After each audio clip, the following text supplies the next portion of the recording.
maka hidup ini adalah kesempatan. Nih Pak, hidup ini adalah kesempatan pertama dan terakhir untuk menggapai surga. Bapak Ibu yang kepingin ke surga, perhatikan baik-baik bahwasanya kesempatan itu hanya saat ini saja. Tidak bisa setelah nanti mati baru sadar, tidak bisa Pak, telat sudah. Ya ketika hidup inilah kesempatan kita, maka jangan lewatkan Pak waktu yang ada, kecuali isi dengan kebaikan.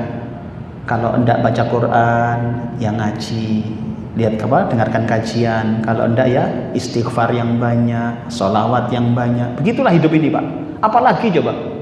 Kenapa? Karena hidup ini pasti akan mati. Bismillahirrahmanirrahim. Bismillahirrahmanirrahim. Assalamualaikum warahmatullahi wabarakatuh. Innal hamdalillah nahmaduhu wa nasta'inuhu wa nastaghfiruh wa na'udzu billahi min shururi anfusina wa min sayyiati a'malina. Man yahdihillahu fala mudilla lahu wa man yudlil fala hadiya lahu. Asyhadu an la ilaha illallah wahdahu la syarika lahu. Iyyahu na'budu wa iyyahu nasta'in. Wa asyhadu anna Muhammadan 'abduhu wa rasuluh al-mab'uts rahmatan lil 'alamin. Allahumma fashalli wa sallim wa karrim 'ala hadzal nabiyil karim nabiyyina wa maulana Muhammadin sallallahu alaihi wasallam wa 'ala alihi wa ashabihi ajma'in wa man tabi'ahum bi ihsan ila yaumiddin. Amma ba'd, fayal hadirun usikum wa iyaya bi taqwallah wa ta'atihi la'allakum tuflihun. Allahumma la sahla illa ma ja'altahu sahla wa anta taj'al hazna idza syi'ta sahla. Amma ba'd. Alhamdulillahirabbil alamin. Hadirin Bapak Ibu jemaah rahmatullah, bersyukur kita kepada Allah Subhanahu wa taala, kita masih berjumpa dengan tahun yang baru 1448 Hijriah. Perjumpaan dengan tahun yang baru sesungguhnya mengingatkan kita bahwasannya jatah umur kita semakin habis. Betul betul. Pergantian tahun sesungguhnya bahkan semestinya mengingatkan kepada kita bahwasannya jatah umur kita kian menipis. Permasalahannya adalah ketika umur ini semakin hari semakin berkurang, sedangkan banyak hal yang harus kita persiapkan untuk menuju akhirat, maka manusia yang beriman sekalipun itu masih terkelompokkan menjadi dua kelompok besar. Apa itu? Yakni mereka yang menjalani hidup dengan keberuntungan, dan sebaliknya ada yang mereka menjalani hidup dengan penuh kerugian. Hadirin, siapakah mereka yang hidupnya rugi itu? Dan bagaimana kita berikhtiar untuk menjadi orang-orang yang tidak merugi? Maka tema inilah yang insyaallah akan menjadi jawabannya. Kita berharap pemahaman yang kita akan fahami dari tema kita kali ini menjadikan tahun baru ini semestinya lebih baik dibanding tahun yang lalu. Tahun yang akan datang semestinya menjadi tahun yang semakin banyak kebaikan, semakin banyak amal-amal soleh, dan semoga kelak kapanpun Allah mengambil nyawa kita dalam keadaan husnul khatimah. Amin ya rabbal alamin. Maka tema kita kali ini adalah agar hidup tidak rugi. Hadirin, pembahasan kita ada 3 sub pembahasan. Yang pertama adalah siapa kita sebenarnya. Kita coba fahami hakikat diri kita. Kita ini siapa sebenarnya. Yang kedua, setiap yang hidup akan mati. Setiap yang hidup akan mati. Yang ketiga, bagaimana ikhtiar menghindari kerugian hidup. Mungkin yang sudah pernah memahami atau menyaksikan kajian untuk tema ini semoga semakin mantap gitu. Yang belum pernah semoga menjadi ilmu yang bermanfaat. Amin ya rabbal alamin. Hadirin, siapa kita? Menurut panjenengan siapa kita sebenarnya ini? Dalam makhluk hidup ya. Hamba Allah, Masya Allah. Hadirin, kita itu ternyata dilukiskan seperti ini, bahwasanya kita adalah makhluk yang Allah ciptakan dari tanah dan akan kembali ke dalam tanah. Oke, boleh dibaca Pak Qasim, baca atau boleh, monggo silakan. Dari bumi atau tanah itulah kami menjadikan kamu, dan kepadanya kami akan membalikan kamu, dan daripadanya kami akan mengeluarkan kamu pada kali yang lain. Alhamdulillah. Baik, hadirin, Allah berfirman dalam surat Thaha ayat 65 ini, A'udzu billahi minasyaitonir rajim. Minha khalaqnakum wa fiha nu'idukum. Minha khalaqnakum wa fiha nu'idukum wa minha nukhrijukum taratan ukhra. Hadirin, Allah dawuh di sini, kita itu dari tanah dan akan kembali ke dalam tanah. Kita ini adalah makhluk yang Allah ciptakan dari tanah dan kelak akan kembali masuk ke dalam tanah. Hadirin, dalam tafsir Al-Muyassar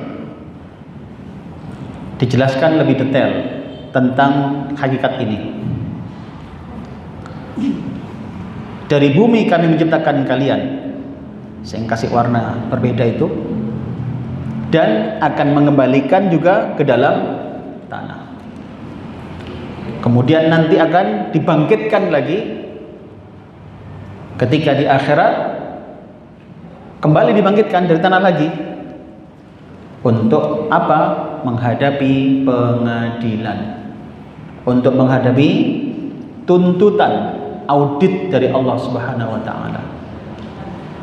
Hadirin, sadarkah kita bahwasanya kita adalah makhluk Allah yang sesungguhnya dihidupkan? Dan kita ini dihidupkan, Pak, bukan hidup sendiri. Apa buktinya kalau kita dihidupkan? Buktinya adalah ketika kita pada saatnya dimatikan, itu tidak bisa berontak, tidak bisa berontak, tidak bisa protes. Kita dihidupkan dan kelak akan dimatikan oleh Allah Ta'ala. Tidak bisa protes, Pak. Mau setuju atau nggak setuju, ketika datang namanya kematian, putus sudah nafas ini, Pak. Mau protes, mau baik-baik, misalkan disogok 10 miliar, tidak bergeming tuh malaikatnya. Kita dihidupkan, dan kelak akan dimatikan sesuai kehendak Allah Ta'ala. Sekali lagi, teriring sebuah doa, semoga kapanpun Allah mengambil nyawa kita, semoga dalam keadaan terbaik, dalam keadaan iman dan Islam, dalam keadaan husnul khatimah. Amin ya rabbal alamin. Hadirin, kalau merenungkan masalah kematian, penyen bisa pirsa beberapa kasus-kasus yang ada di sekitar kita. Ada yang semula niatnya bepergian, Pak. Niatnya bepergian, mau jalan-jalan, mau seneng-seneng. Ternyata berangkatnya kali itu adalah berangkat terakhirnya dari rumah, karena esok harinya dia pulang sudah sebagai jenazah. Ada yang berangkat ke kantor. Pernah dengar kapan hari, Pak, di medsos itu? Seorang karyawan dari sebuah BUMN meninggal di parkiran. Ketika datang, baru nyampe parkiran, mobilnya tidak berhenti, tidak dimatikan mesinnya, terus masih di situ. Sang satpam awalnya dikira biasa-biasa, tapi kok sampai bel masuk kok belum keluar dari mobil beliau. Kemudian curiga, nyoba dekati kacanya, dia seperti tidur di situ, diketok-ketok-ketok, kok sepertinya tidur. Semakin lama semakin curiga. Ternyata kemudian benar, ternyata beliau sudah inna lillahi wa inna ilaihi raji'un. Hadirin, berarti berangkatnya beliau ke kantor saat dia mungkin bersalaman sama istrinya, saat mungkin dia mengucapkan salam pada anak-anaknya, itu salam terakhir, Pak. Itu salamnya terakhir. Maka kita perlu merenungkan kejadian seperti itu. Maka Bapak Ibu, kita diajarkan oleh Islam ini, ketika berpisah dengan sama kita, berpisahlah dengan sama-sama ridho, saling memaafkan. Makanya kan kita disunnahkan bermusafah, salaman, saling memaafkan. Karena bisa jadi, Pak, pertemuan itu pertemuan terakhir kita. Ibu pamitan sama suami, yang beneran salimnya, gitu ya. Tadi salim nggak berangkat tadi? Nggak salim. Oh, nggak pakai salim. Oh, masih di kamar mandi orangnya. Salim, pamitan. Pi, wah kan papi panggilnya kan, Pi. Mai berangkat, Pipo. Berangkat ngaji, salim, minta ridhonya, minta ikhlasnya. Karena belum tentu loh, nanti malam ketemu lagi, betul-betul. Sudah banyak kisahnya, Pak. Makanya ketemu anak-anak kita, itu manfaatkan, Pak, ketemu yang penuh dengan kualitas, penuh dengan pertemuan yang penuh dengan kualitas. Bahas ibadahnya. Jadi kalau pertemuan dengan putra-putrinya, sempatkan, Pak, tanya, Dek, sholat kamu di mana? Gimana? Kamu sekarang jauh dari papi mami loh. Kamu sekarang di sana kos, gimana sholatmu? Tanyain, Pak. Ya sholat lah ya. Sholat sih, jam berapa sholatnya? Jangan-jangan duhurnya 2:30. Nah, gitu kan? Ditanyai, dicek, berkualitas. Nah, nanti kan kita lihat seperti apa konsep yang nggak rugi itu gimana? Ketemu kita biar nggak rugi, ketemu sama teman nggak rugi, ketemu sama siapapun lah dalam hidup ini. Bahkan setiap episode kita berikhtiar agar tidak ada kerugian. Baik, kita lanjutkan dulu. Hadirin Allah, maka sesungguhnya kita hanyalah makhluk yang diberi kesempatan hidup dan tiap saat mendekati kematian. Ini hakikatnya, Pak. Saya terus begini.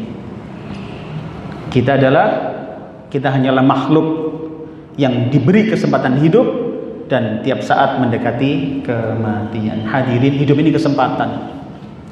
Hidup ini kesempatan.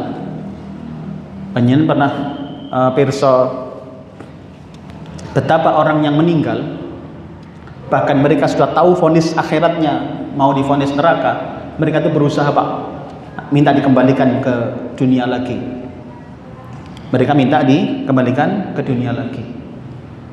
Pernah saya terangkan dalam tema berbagai modus ahli neraka agar dikeluarkan dari neraka. Berbagai modus ahli neraka agar dikeluarkan dari neraka. Pernah pirsa nggak apa salah satunya modus yang disampaikan ahli neraka? Dia pengen balik lagi Pak ke dunia. Apa modusnya? Salah satunya mengatakan umurnya kurang. Umurnya kurang. Wa yastarikhuna fiha Rabbana, ya Allah Tuhan kami,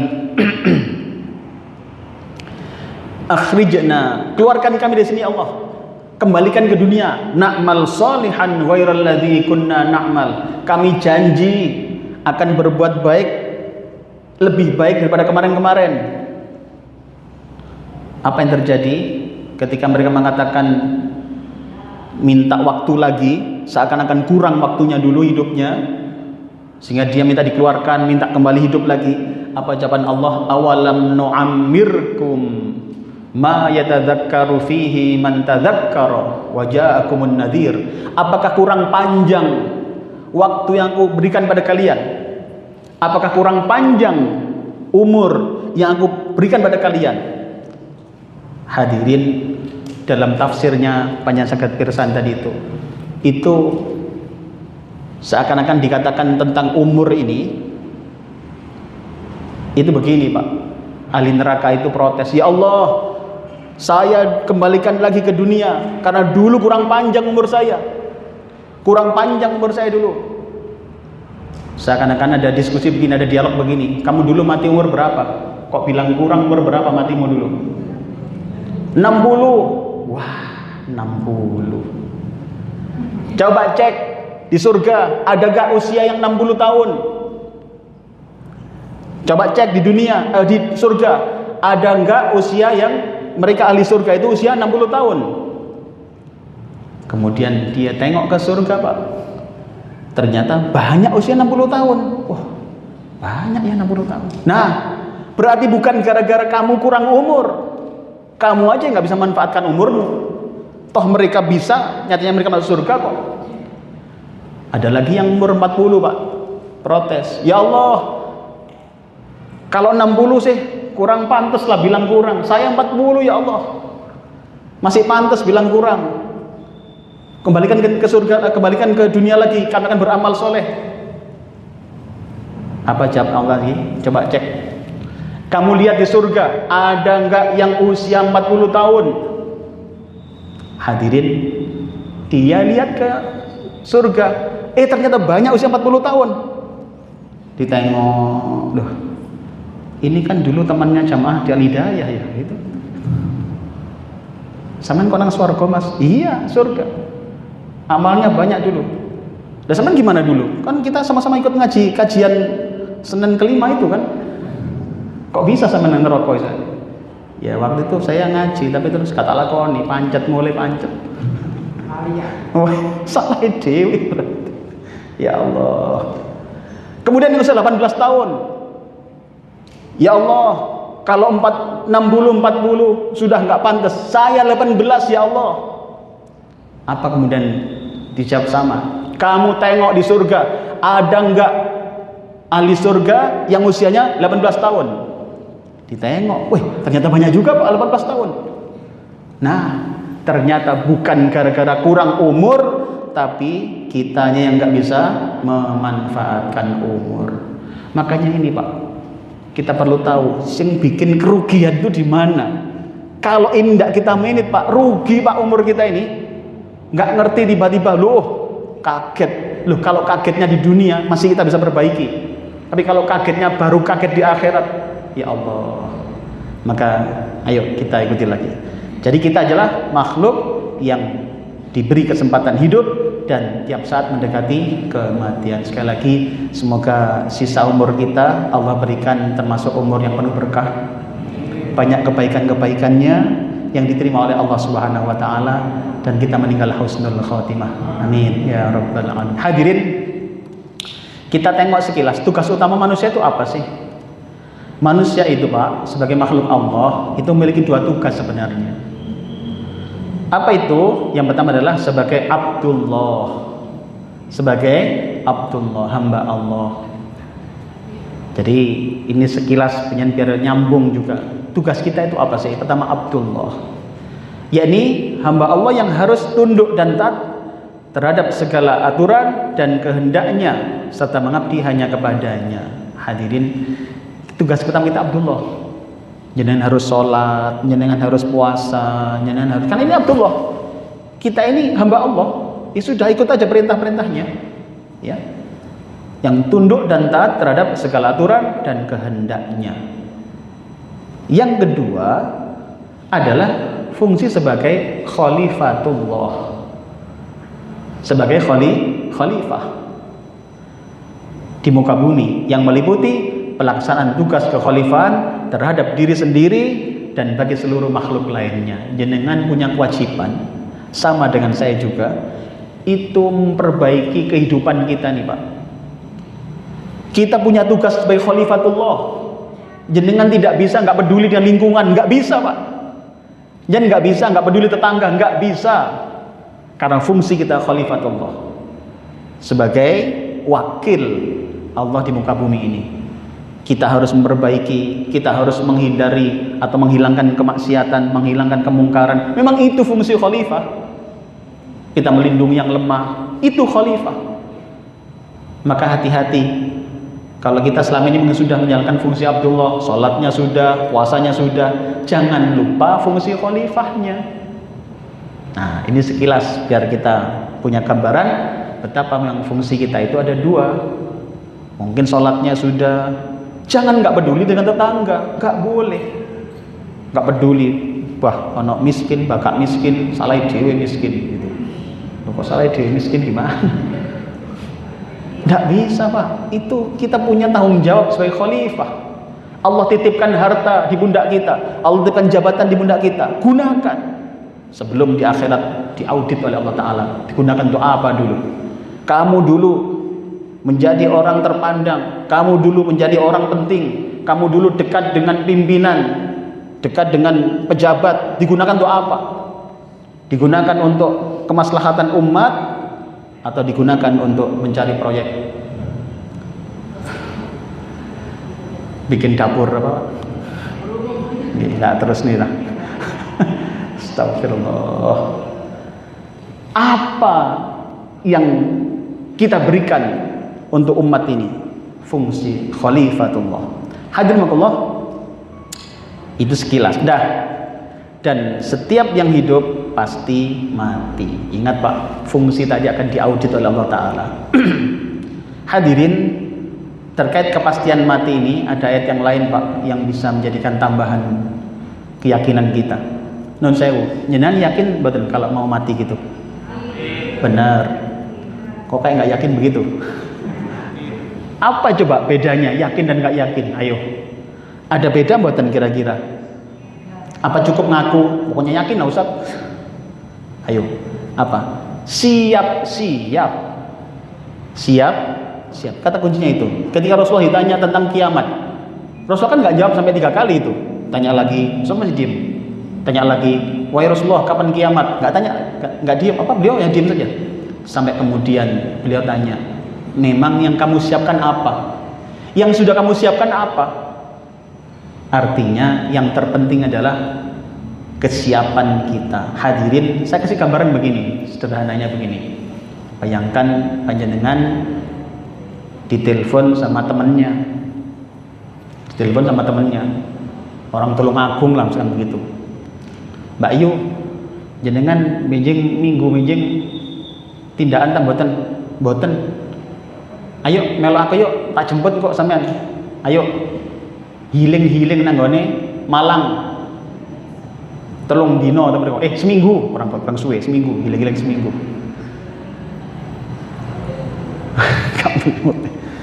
Hadirin, kalau ditelepon seperti itu sama temannya, ada 2 kemungkinan, dia percaya atau nggak percaya.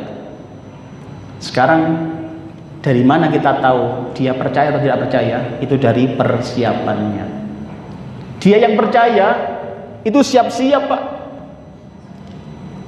Jangankan hari Minggunya, mungkin malam Minggu atau malam Sabtu sudah masukkan koper gitu kan, cepat-cepat begitu, packing. Ditanya sama anaknya, jangan nanti sih mah healing nang Malang seminggu. Aku soalnya izin papamu Isan. Walaupun setengah maksa mengertuan di sini. Yakin mau berangkat, siap-siap Pak. Malam Ahad, oh sudah siap Pak. Malam Ahad Pak, packing sudah selesai, ya kan? Tidur lebih awal. Sebelum subuh sudah bangun. Sebelum subuh sudah bangun. Karena kan janjinya mau dijemput jam 7 pagi. Sebelum subuh sudah bangun, sudah mandi. Jam setengah 6 sudah cantik Pak, depan pintu sudah. Setengah 6 padahal masih antuh. Yakin akan dijemput oleh kawannya. Hadirin, sekarang bandingkan dengan kebalikannya. Sama-sama dapat telepon, tapi dia nggak percaya Pak. Kelihatan dari gayanya. Jangankan bilang malam Jumat siap-siap, malam Ahad loh belum packing apa-apa. Belum nyetrika bajunya belum setrika, belum dimasukkan koper, belum. Wong setengah percaya dia. Subuh, bangun subuh, karipan pisan. Kemudian setengah 6 belum siap-siap, setengah 7 masih rembes. Ya Allah, hadirin, nampak dari persiapannya. Nah, sekarang bandingkan dengan diri kita saat ini. Kalau kita yakin kita mau meninggal, persiapan apa yang sudah kita siapkan? Sudahkah kita siap amal-amal soleh? Sudahkah kita siap dengan memohon pertolongan ampunan Allah Ta'ala? Ingat, dua yang harus kita siapkan, ini bekal paling utama, ada dua. Apa itu? Ampunan Allah dan tabungan amal soleh. Ini Allah jelaskan dalam Al-Quran surat Ali Imran 133. Boleh dibaca Pak Qasim, mungkin boleh ada sana wonten ayatnya 133 Ali Imran, boleh silakan.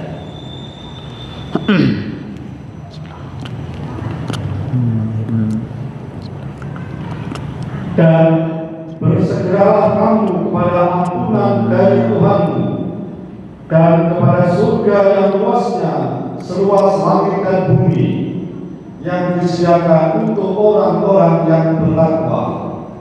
Baik, hadirin, Allah tahu di situ. A'udzubillahi minasyaitonir rajim.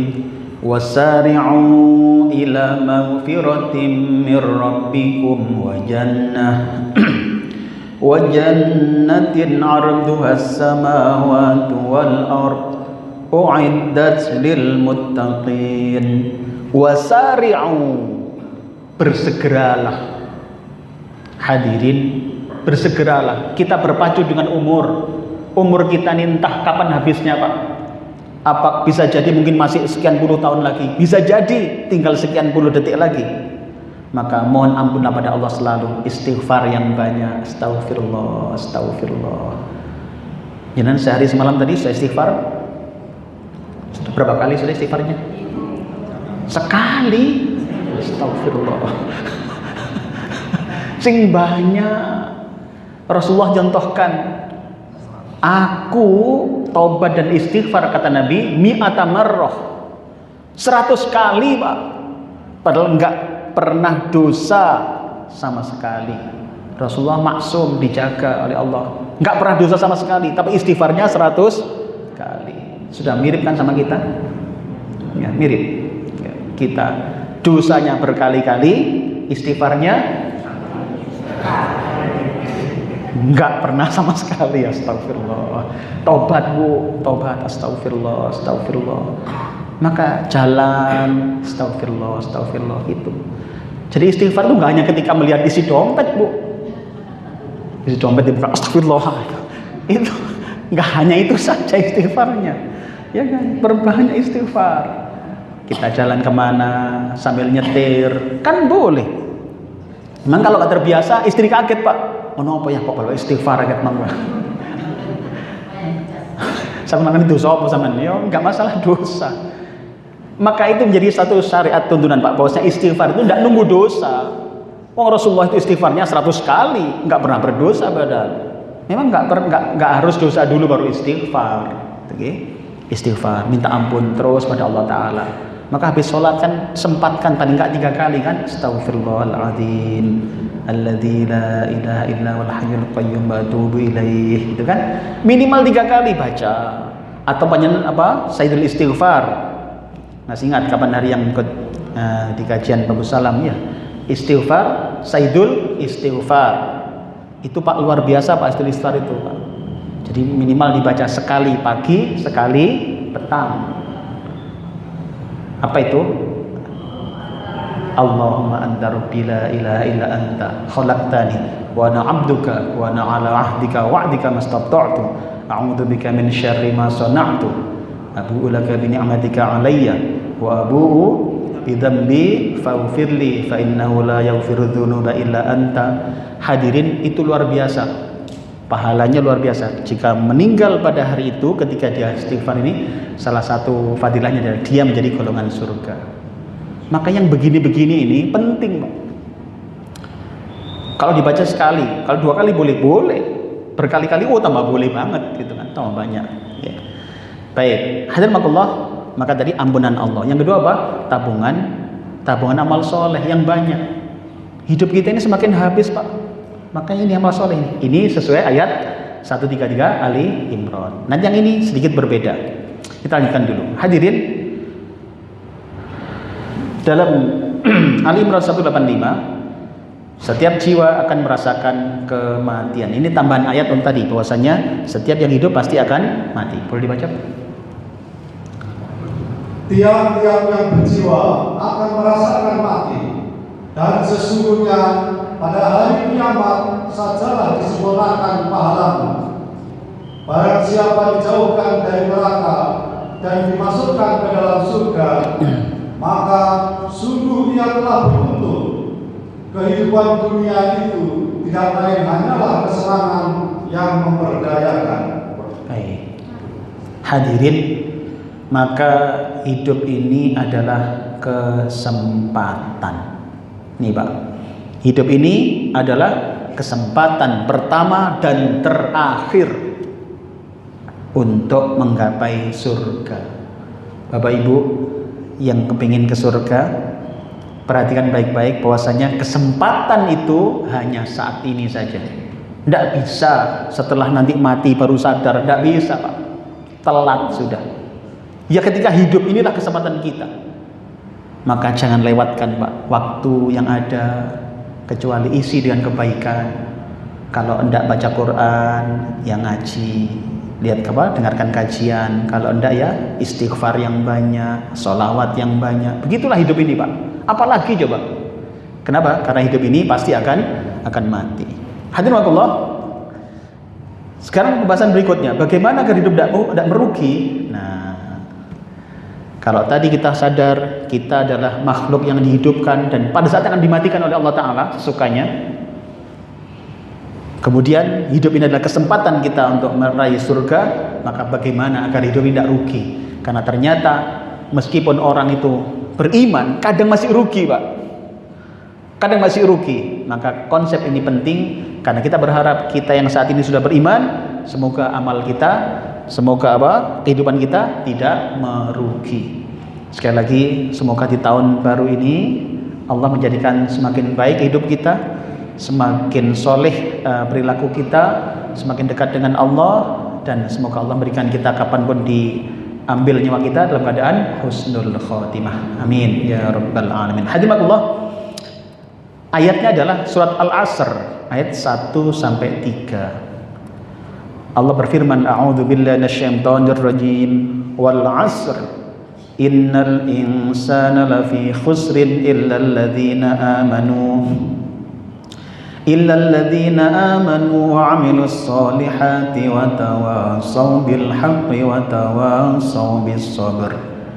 Boleh dibaca, Pak?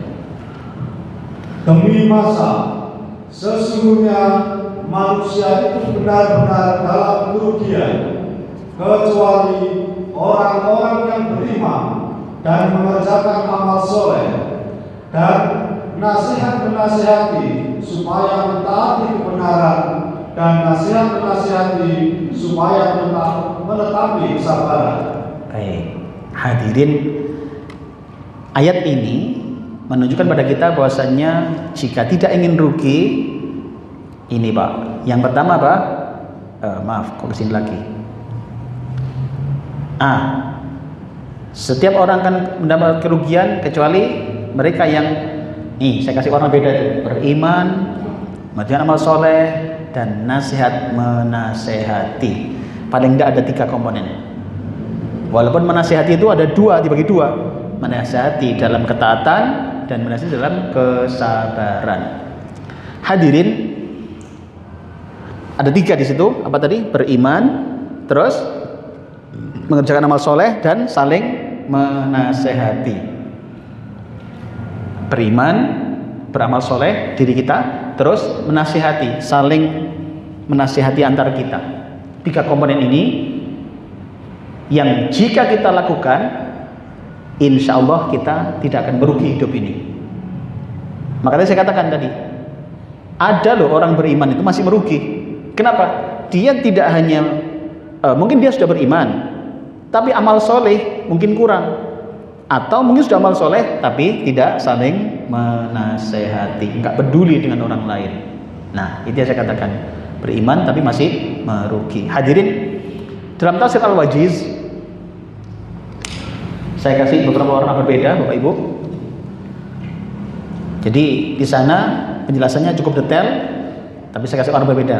Jadi yang tidak akan merugi itu adalah mereka yang beriman pada Allah dan Rasulnya. Nah, lebih detail, beriman pada Allah dan Rasulnya. Tadi kan yang beriman Mboten mawon kan. Saya sering katakan pada jamaah sekalian, kalau ingin memahami Al-Quran itu membuka terjemahannya itu sudah membuka pintunya.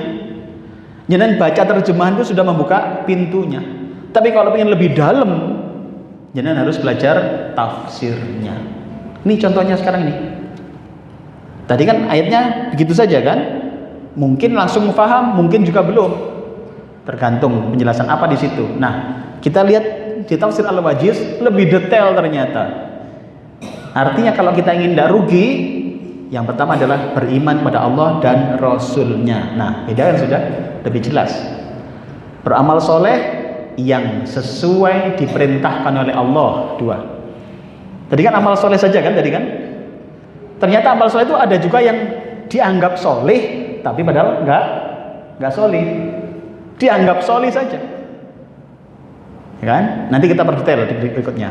Yang ketiga adalah saling menasehati dengan sabar dalam ketaatan, terus menjauhi kemaksiatan, menghadapi musibah dengan kesabaran. Hadirin, pendek kata 3 komponen lagi, tapi lebih detail. Gitu ya. Jadi apa tadi? Beriman kepada Allah dan Rasulnya. Yang kedua, beramal soleh yang sesuai dengan perintah, yang ada tuntunannya. Yang ketiga apa? Saling menasihati dalam ketaatan dan kesabaran. Adzan dia sekarang. Adzan. Belum. Baik, kita lanjutkan. Hadirin.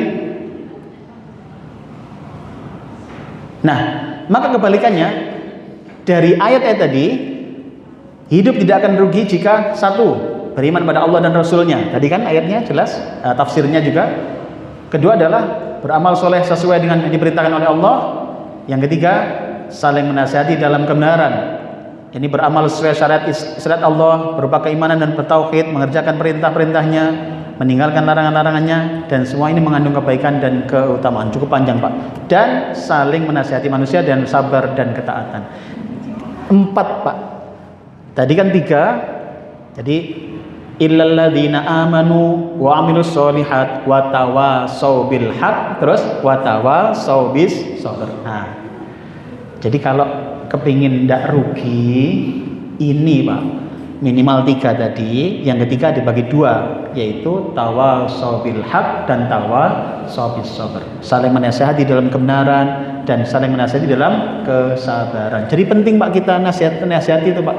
Ada saudara kita sedang susah, nasihati, saling menguatkan biar tambah sabarnya, gitu kan? Ada saudara kita kelihatannya kok sedih saja pas ngaji, sampean lapo sih Mbak Yu ket mangkok meneng duitin entek ta. Kasih hiburan. tenang, podo ayam yontek podo gitu ya. Saling menasihati, saling mendoakan, ya masya Allah. Jadi ini penting karena memang ayat tadi menginginkan demikian. Nah, sekarang bagaimana aplikasinya? Mari kita dalami lebih dalam lagi sambil azan ya. Bagaimana langkah konkretnya agar kita tidak rugi dalam hidup ini? Yang pertama adalah beriman dan jangan syirik, Pak. Beriman dan jangan syirik. Hadirin, ingat, orang-orang yang tidak beriman, orang-orang yang kafir, itu amalnya tidak akan diterima, Pak. Amalnya hanya semacam fata morgana saja. Boleh dibaca, Pak. Dan orang-orang kafir, amal-amal mereka adalah laksana fata morgana di tanah yang datar, yang disangka air oleh orang-orang yang dahaga. Tetapi bila didatanginya air itu, dia tidak mendapatinya sesuatu apapun, dan didapatinya ketetapan Allah di sisinya. Lalu Allah memberikan kepadanya perhitungan amal-amal dengan cukup, dan Allah adalah sangat cepat perhitungannya. Baik, kita break dulu ya. Di An-Nur 39 ini kita break dulu azan, kita lanjut lagi. Oke.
Baik, kita lanjutkan. Hadirin, jadi bagaimana aplikasinya agar kita tidak merugi dalam hidup ini? Yang pertama adalah berimanlah dan jangan syirik. Tadi sudah dibaca ayatnya, surat An-Nur 39, bahwasanya amalan orang-orang yang kafir, yang tidak beriman pada Allah, itu hanya seperti fata morgana. nggak ada apa-apanya Pak, kelihatannya banyak tapi nggak ada apa-apanya.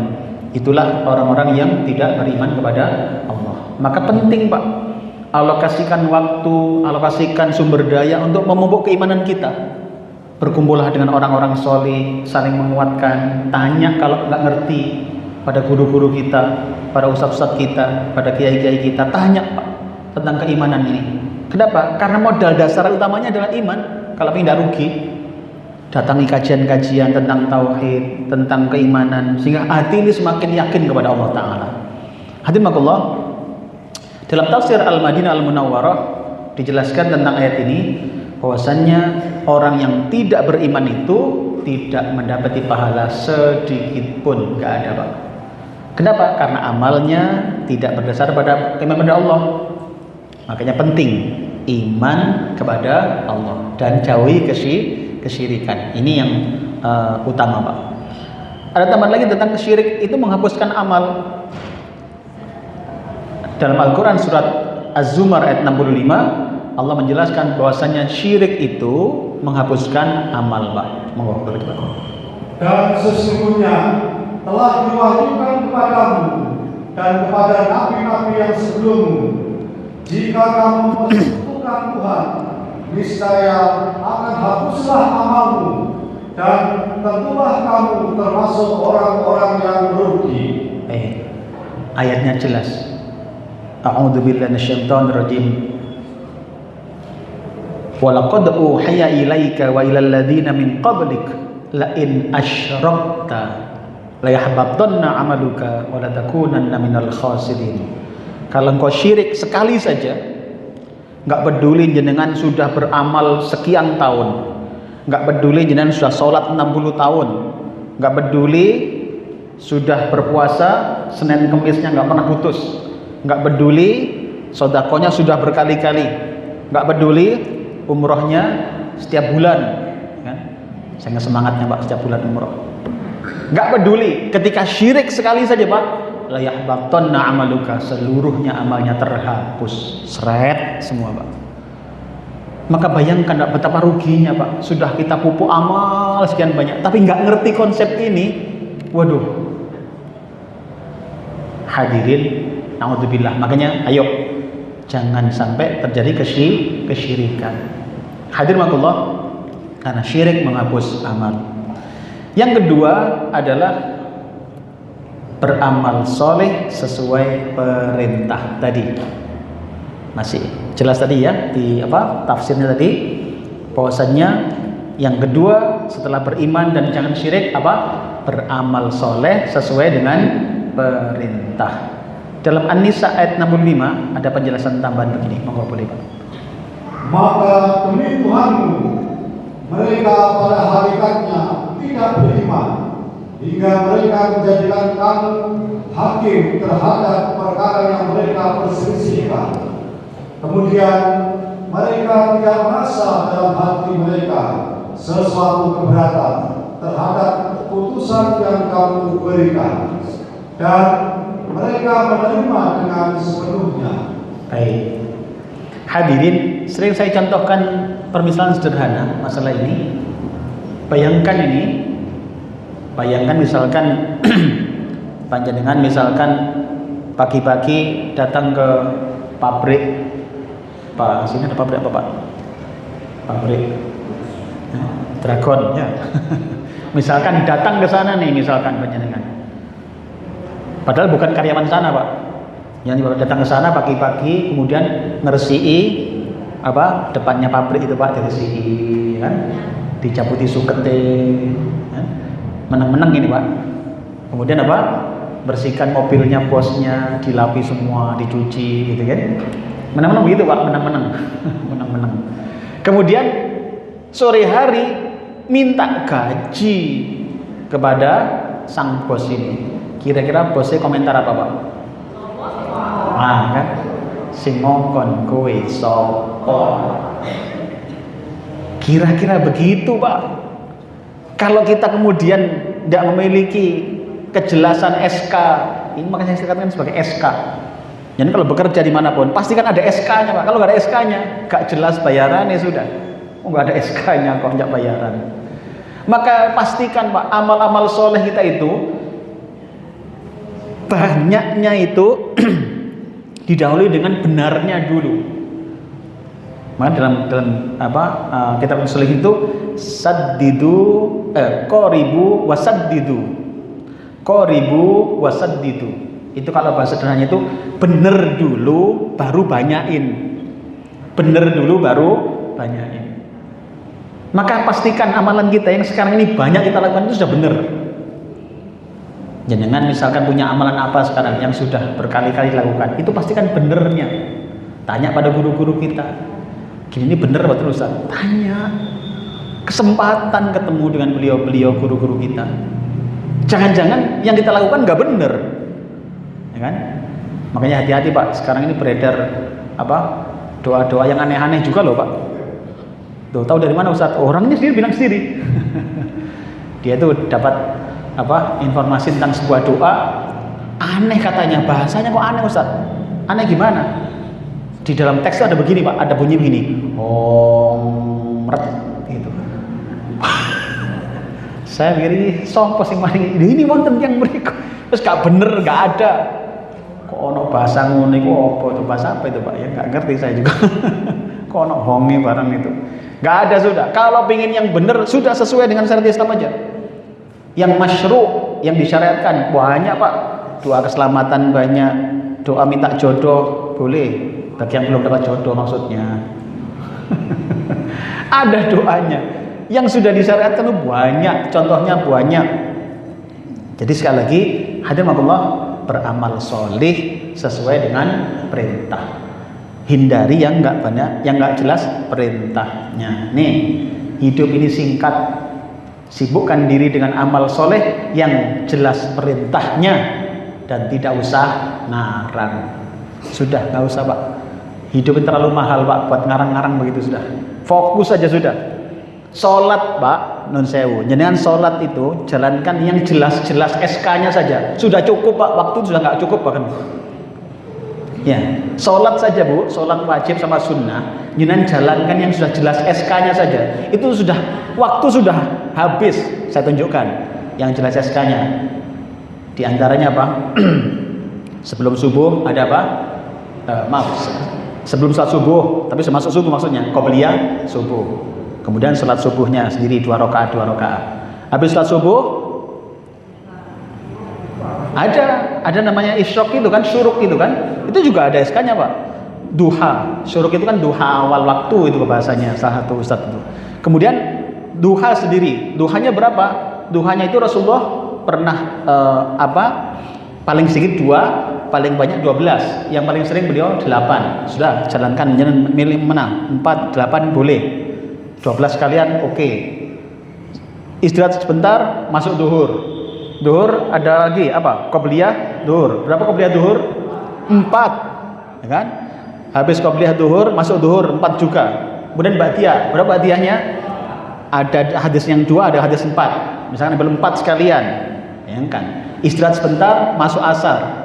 Asar ada qobliyah Pak, asar. Ada 2 qobliyahnya. Kemudian asar, kemudian ba'diyah asar enggak ada. Istirahat sebentar sudah maghrib. Habis maghrib ba'diyah maghrib. Habis ba'diyah maghrib ada awabin Pak. Tuh, kapan hari yang ngaji di Abu Salam saya tunjukkan ayat hadisnya itu. Ada awabin. Yang isi itu 6 rakaat sendiri. Kemudian ada lagi setelah itu sudah kalau kita digunakan ngaji lah. Setelah itu apa? Isya, ya kan? Habis isya ba'diyah isya. Habis ba'diyah isya ada witir. Nanti bangun tidur sebentar, bangun sudah tahajud. Kalau sudah witir berarti nggak usah witir lagi. 8. Istirahat sebentar sudah masuk subuh lagi. Loh, sudah Pak. Yang jelas SK-nya aja sudah. Wakweh sudah. Gak usah ngarang-ngarang, gak usah aneh-aneh sudah. Bikin acara ini kudu topo dan ukur gunung, nggak kelamben maneh, cokoti nyamuk, aneh-aneh sudah. Fokus saja sudah. Yang jelas disyariatkan sudah cukup gitu ya. Hadiratullah, maka hidup ini singkat Bapak Ibu sekalian. Sibukkan diri dengan amal soleh yang jelas perintahnya saja. Tidak usah ngarang. Yang ketiga, terakhir, saling menasihatilah.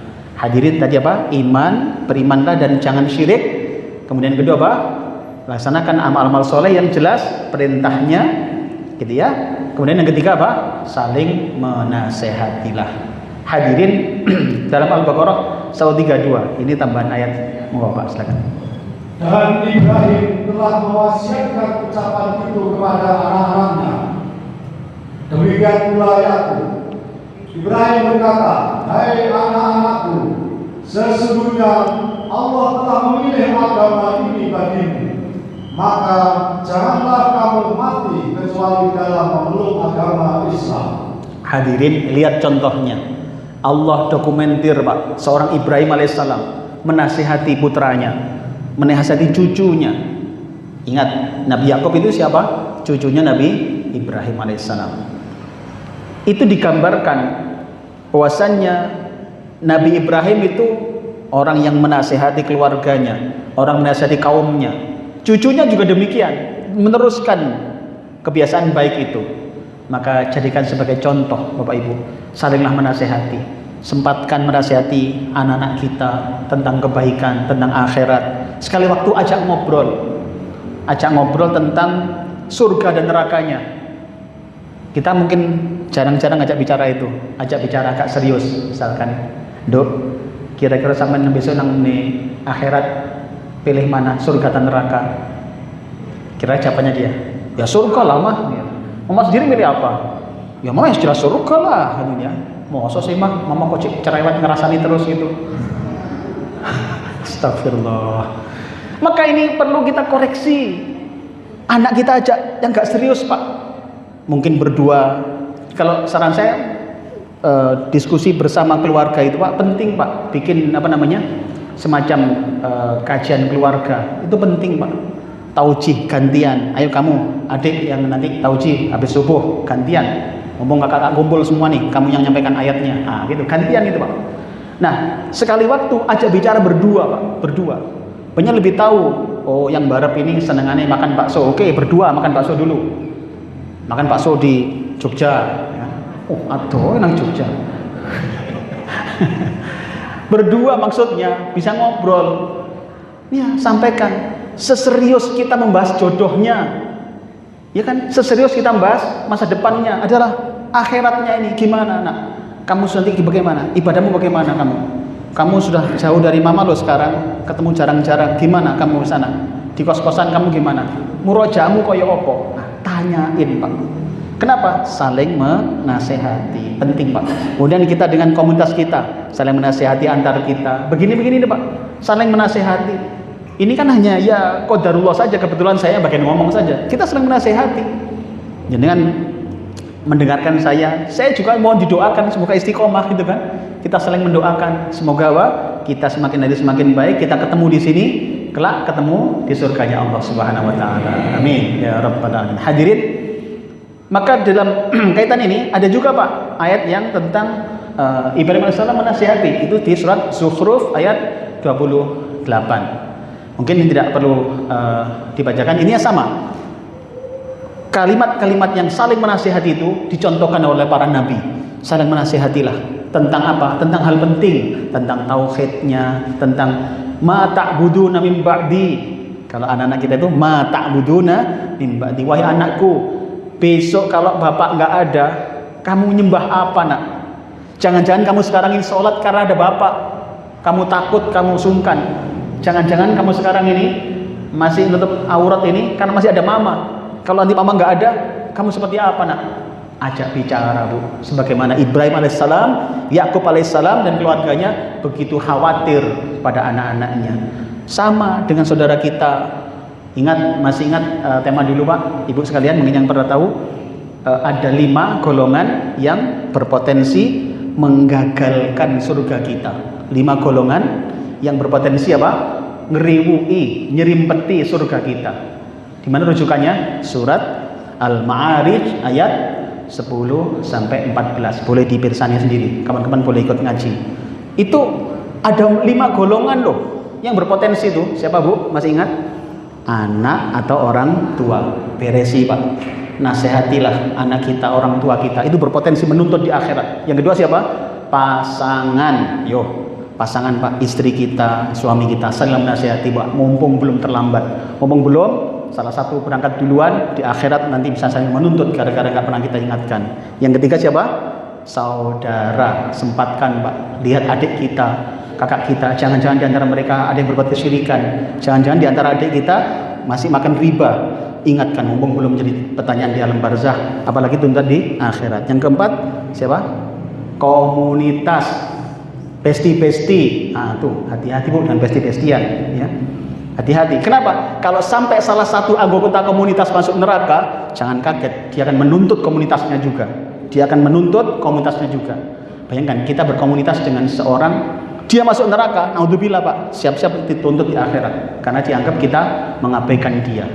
Mungkin tidak terbukti, kita sudah ingatkan dia, dianya aja nggak mau. Tapi paling tidak nyerimpeti tadi. Yang lain sama surga, ini keserimpet. Makanya hati-hati Pak dengan komunitas kita, grup-grup kita hati-hati.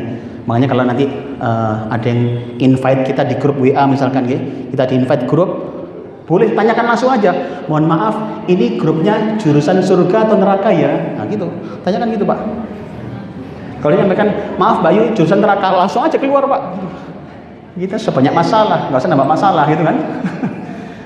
Kita sudah umur ini, ya kan? Hidup ini nggak jelas kapan selesainya, maka jangan sampai nggak jelas juga masa depan kita ya. Yang terakhir, saling tolong menolong. Dalam Al-Maidah ayat 2, mungkin jelas ayatnya aja. Nah, saya kasih quote begini, teman paling utama adalah teman yang menyelamatkan kita dari neraka. Hadirin, maka kesimpulannya, pertama, hidup akan senantiasa rugi kecuali satu, beriman dan jangan syirik. Ayo kita bawa oleh-oleh pulang. Berimanlah, pupuk iman kita, alokasikan waktu, sumber daya. Jangan kalau kita mau urusan-urusan dengan pejabat aja kita beli baju baru, beli apa baru, semua ada. Tapi kenapa urusan ngaji kita nggak ada alokasi sendiri? Ayo alokasikan. Kemudian ada lagi, beramal soleh yang jelas perintahnya. Ayo pastikan, tanyakan. Kita punya wirid, dzikir, tanya kalau perlu. Jangan malah milih, wis gak dzikir-dzikiran. Loh jangan, tetap dzikir karena waktu kita ini perlu diisi dengan begitu. Nanti bahannya ngelamun begitu, kan? Isi dengan dzikir. Tapi tanyakan, dzikir ini bener enggak? Iya, nah, gitu. Kemudian salinglah menguatkan dalam kebenaran dan salinglah menguatkan dalam kesabaran. Ini semoga menjadi oleh-oleh kita. Semoga kita termasuk orang-orang yang tidak merugi. Rabbana atina fid dunya hasanah wa fil akhirati hasanah wa qina adzabannar wa sallallahu ala Muhammad walhamdulillahi rabbil alamin. Akhirnya selamat berjuang menghindarkan diri dari kerugian hidup dengan iman dan amal soleh. Kita semua semoga untung, semakin hari semakin beruntung, semoga di tahun ini semakin baik dan Allah berikan kita husnul khotimah. Demikian kita alhamdulillah rabbil alamin.